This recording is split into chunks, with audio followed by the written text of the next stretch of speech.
Selamat malam Pak, perkenalkan nama saya Maria Rodriana Putrindi dengan NIM 1903030039, kelas A, semester 6, jurusan Sosiologi.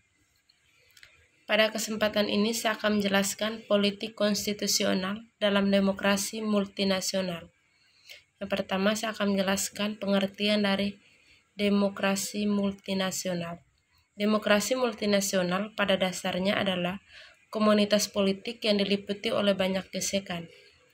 Negara-negara minoritas di negara-negara demokrasi ini biasanya berusaha untuk meningkatkan atau setidaknya melestarikan otonomi teritorial mereka, atau untuk menyusun kembali hubungan mereka dengan komunitas lain di negara atau keduanya. Pemerintah pusat pada bagian mereka pada akhirnya peduli dengan persatuan nasional atau negara bagian dan integritas teritorial ini. Kondisi keragaman dalam demokrasi multinasional cenderung mencakup semua: kompetensi partai perwakilan politik, partisipasi politik, proses legislatif, keputusan eksekutif, pembuatan kebijakan publik. Dari waktu ke waktu, politik normal di negara-negara multinasional dikalahkan oleh periode politik luar dan biasa yang dimananya ada perdebatan, musyawarah, dan negosiasi berkaitan dengan tatanan konstitusional yang lebih luas. Periode politik eksistensinya yang dipertanyakan adalah politik konstitusional telah menjadi bagian dari laksa politik dan beberapa negara demokrasi multinasional yang di beberapa tahun pada akhir ini.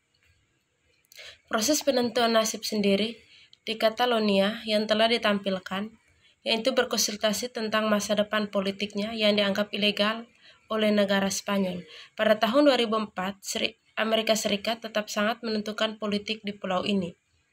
Di Belgia, politik konstitusional adalah kejadian biasa dan terjerat dalam politik normal karena pandangan yang berbeda dari komunitas tentang masa depan.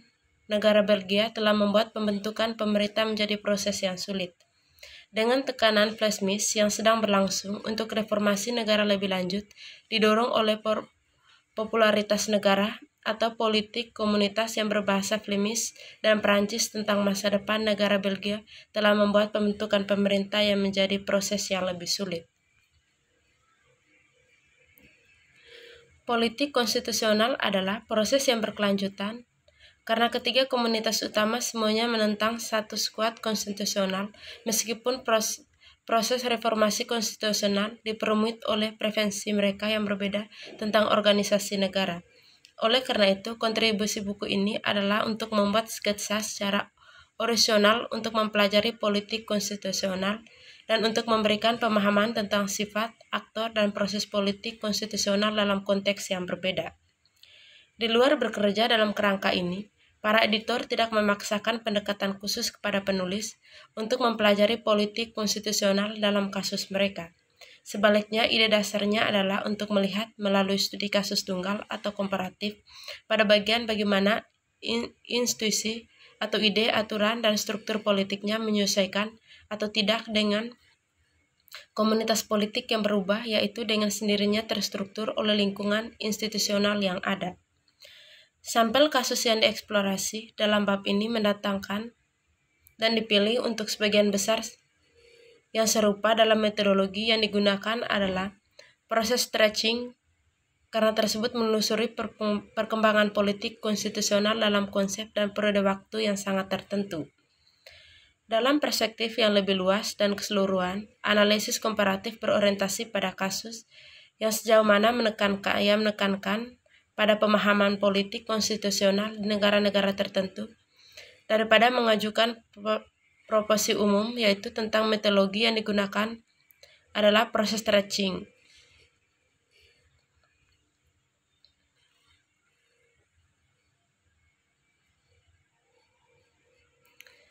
Dalam perspektif yang lebih luas dan keseluruhan, analisis komparatif berorientasi pada penekanan dan pemahaman politik ini. Politik konstitusional di multinasional demokrasi. Apa, bagaimana, dan siapa? Politik konstitusional, apakah itu diduduki di depan atau di belakang? dan pembakaran demokrasi multinasional kontemporer biasanya mewakili atau telah terwakil periode penting dalam perkembangan negara multinasional dan di negara minoritas. Pada bagian selanjutnya, kita akan membahas sifat aktor dan proses politik konstitusional dalam demokrasi multinasional, atau dengan kata lain, apa, siapa, dan bagaimana. Apa itu politik konstitusional dalam demokrasi multinasional? Keragaman yang mendalam dari demokrasi multinasional membentuk politik konstitusional. Keadaan politik luar biasanya terkait dengan klaim terhadap dan upaya untuk membawa perubahan pada tatanan konstitusional, yaitu politik konstitusional tentu saja tidak terbatas pada demokrasi multinasional. Tatanan konstitusional demokrasi mononasional juga mendapat tekanan untuk perubahan, terutama selama masa transisi sosial, ekonomi, politik yang signifikan. Politik konstitusional di negara-negara mononasional biasanya berfokus pada pencipta dan alokasi kekuasaan kepada lembaga-lembaga pemerintah untuk memungkinkan pengambilan keputusan yang demokratis. Politik semacam itu juga membahas apakah dan sejauh manakah konstitusi harus melumpuhkan lembaga-lembaga tersebut melalui rancangan atau keputusan seperti hak veto atau persyaratan supermayoritas, serta melalui batasan substantif langsung atau pada perilaku pemerintah, misalnya undang-undang konstitusional hak. Kekhawatiran ini juga hadir dalam politik konstitusional negara-negara multinasional, tetapi selain itu, politik konstitusional di negara-negara multinasional secara kualitatif berbeda dari politik konstitusional di negara-negara mononasional karena melibatkan negosiasi klaim untuk penentuan nasib sendiri. Dalam konteks negosiasi semacam ini, kekhawatiran tentang kekuatan politik relatif akan dijalankan oleh berbagai komunitas adalah yang paling utama.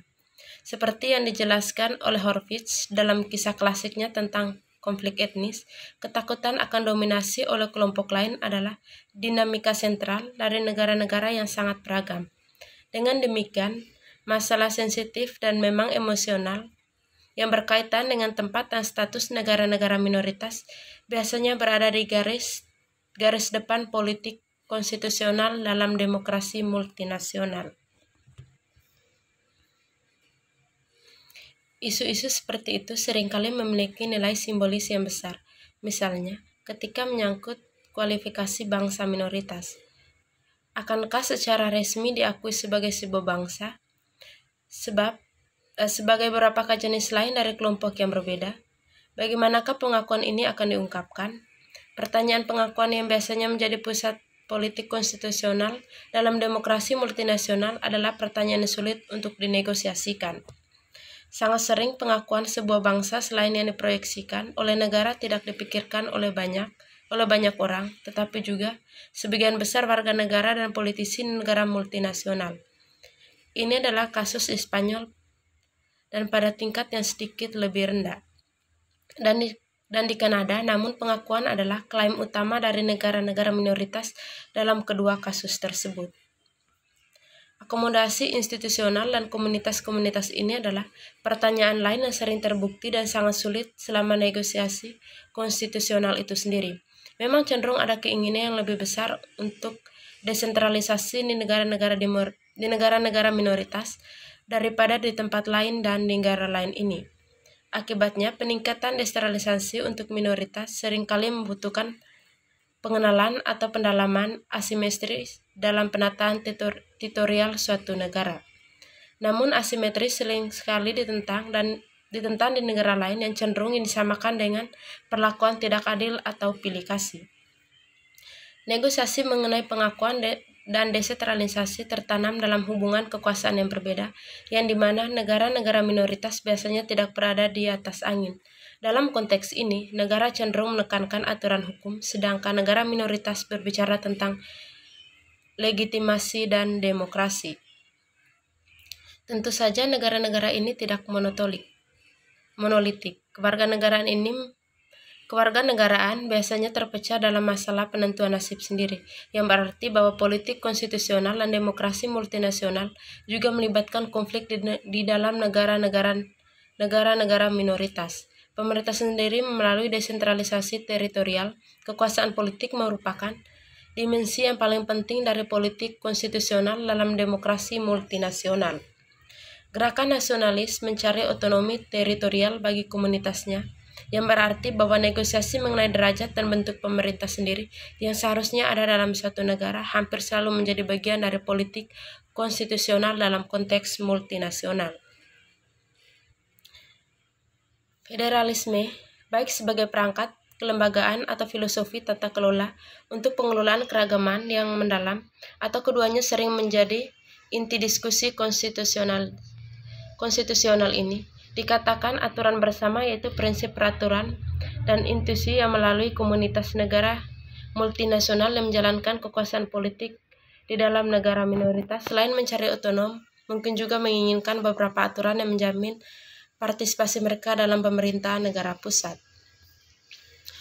Otonomi yang diinginkan dapat melibatkan kemampuan untuk mengembangkan sistem politik dan kelas politik yang berbeda, perumusan dan implementasi kebijakan publik yang hanya berlaku untuk negara minoritas, serta bentuk dan forum khusus perwakilan dan partisipasi politik, atau mungkin tentang memisahkan diri dari negara sama sekali, ataupun ambisi spesifik otonomi, klaim penentuan nasib sendiri, sering menjadi inti politik konstitusional di negara-negara multinasional. Sekian dan terima kasih.